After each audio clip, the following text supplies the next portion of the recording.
Since I was already set up for filming, I decided to do a short video for you.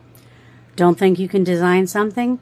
Maybe, maybe not, but you'll never know unless you try. To help you get started, I wanted to share some quick tips that I do. When an idea pops into my head, I do a quick sketch on whatever paper I have lying around.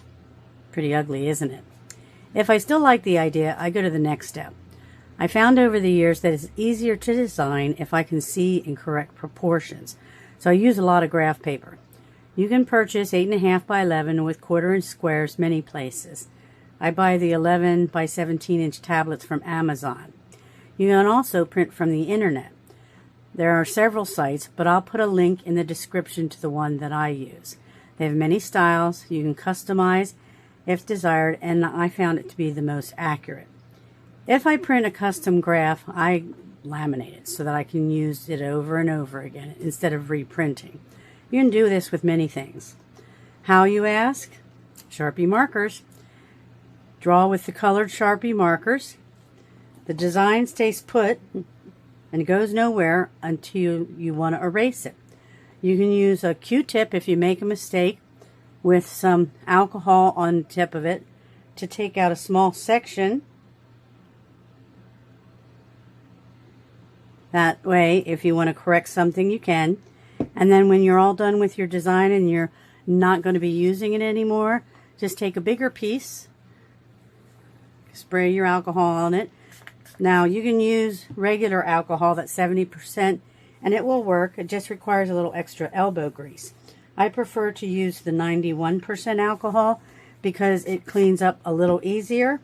Also great for removing some labels. Once you've cleaned it up, ta-da! You have a brand new blank canvas for your next product. I love working in color, but Sharpie markers are permanent on paper, so we're going to ditch those. I was thrilled when my neighbor and bestie Liz turned me onto these Frixion pens. I can't believe I had never heard of them. They're erasable, and they disappear with heat. They also have a line of markers. So if I draw something into my design and I decide it's not the right size or it's not the right location, all I have to do is erase it.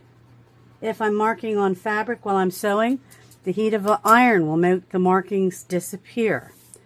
So it's so much easier now.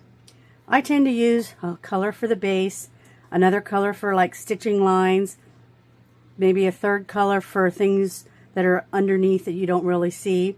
I also change the textures of the lines, so close dotted, farther space dotted, to help me designate what the different areas of the design are. And if you need to, you can always make a key for what those are if somebody else is looking at it.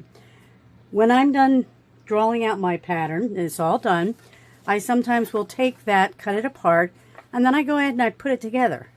So I have a 3D representation of what I'm making. That way, if I decide it's not wide enough, tall enough, deep enough, I can go back to the drawing board and redraw it. But at least I know where I've started from and what changes I need to make.